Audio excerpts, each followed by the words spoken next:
Hey everyone, welcome to my channel. In this video, I'm going to try to solve this programming question. At the same time, I'm going to follow the general interview steps. So first of all, let's try to read through this question.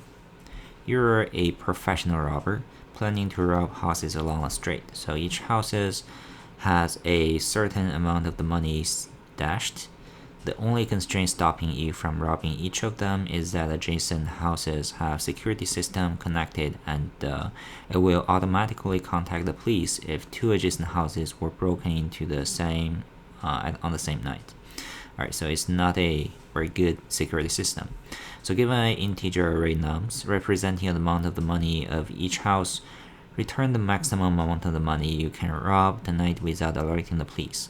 So let's take a look at this example. For example 1, 2, 3, 1, we can get the maximum amount of money is 4. So we rob house 1, rob house 3. And then example 2 similarly has the explanation. So let's see the constraints first. First of all, it makes sure that the input array is not going to be empty. So the length is anywhere between 1 to 100, and the amount of money for each house is anywhere between 0 to 400. So it's never going to be empty. It's never going to be negative. So having said that, it seems like the input is going to be legal. So we don't have too much of the room to think about edge cases. So the next step is to think about the solution. So how to solve this problem? This is a pretty standard dynamic programming question. So essentially, you could have like a DP array. For example, it's a 2D DP array. So the first dimension is the house number. Is then the house number, and the second dimension I would say it is to indicate whether it is robbed or not robbed. Rob or not rob. So DP, for example, let's say DPI and rob means up until the house number I, if we choose to rob this house, what is the maximum gain we can get. So so having said that, we have defined the subproblems. The next thing for us to do is to try to come up with the formula about this dynamic programming solution. So I would say, let's say sharp house plus 1 for rob. It would be depend on the status from the subproblem, which is we can compute DP house plus 1 for rob. So we can choose, so I think the only one we could choose is we need to make sure that the last house is not robbed, which means DP house plus 1 rob is calculated from DP house, and we need to make sure the last one is not robbed.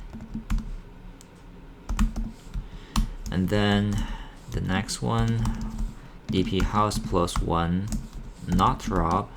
For here we have two different choices. Either the last one is robbed or either the last one is not robbed, but we are not going to rob house plus 1. So it'd be something like the maximum between DP house not rob or the DP house rob. So this would be the dynamic programming formula. And then based on the solution, of course the runtime is going to be ON. And regarding the space, since we chose to use a 2D array to store the thing, and the second dimension is gonna be 2, so the runtime is so for the space wise it's going to be all of n.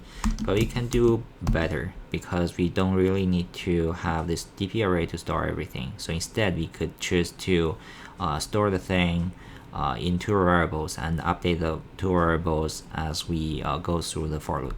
So the maximum, so the best space-wise, I think the best solution is going to be O1.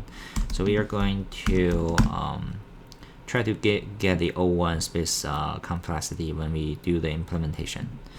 So having said that, we have already come up with a solution. The next one is for us to do some coding work. So let's get started. So we don't need to actually check the edge cases because it says that we don't have any illegal input. But during the real interview, I would really suggest you to ask the interviewer whether there will be some illegal input cases. For example, the input is none or something like that. But you can just try to check that. So if nums is equal to a none pointer, or nums tolens is smaller than 1, then we are going to return 0. Otherwise, we can define two things. One is not Rob, and one is Rob.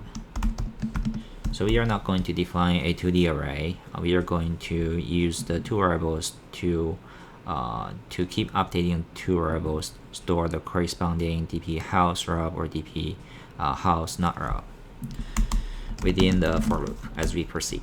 So we are going to have a for loop going through every house plus I. So at the very beginning, we should set not Rob. Well, we should have the not Rob as 0 and the Rob as nums 0.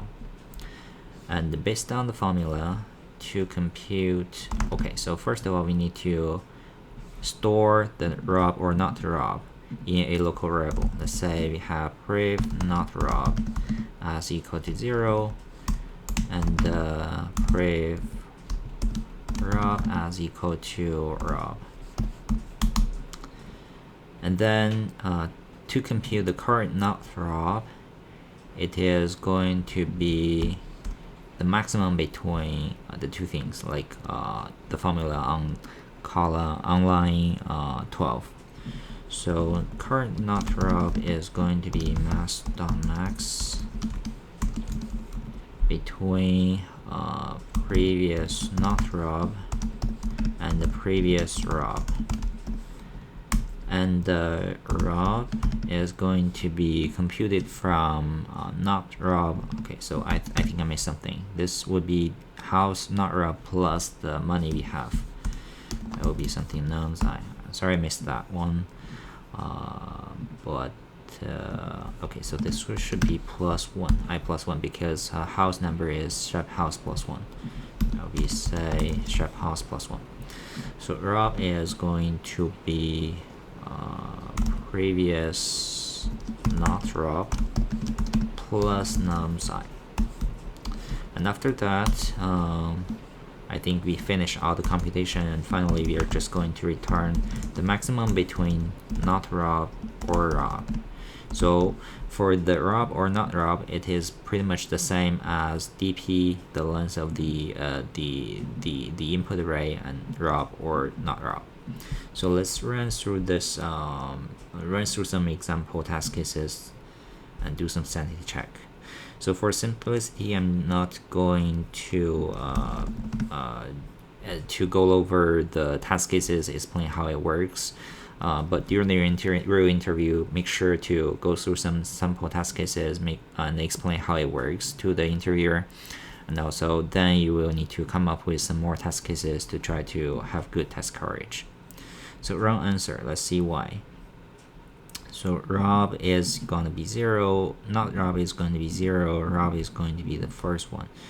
So not Rob is mass.max previous not Rob or previous Rob, but we don't. Oh, okay, so I think I made something wrong. That's a typo here. After that, I think we should have fixed it. And then let's do a summation for the code. Alright, so that's it for this coding question. So if you have any question regarding the code or regarding the solution, feel free to leave some comments below. If you like this video, please help subscribe to this channel. I'll see you next time. Thanks for watching.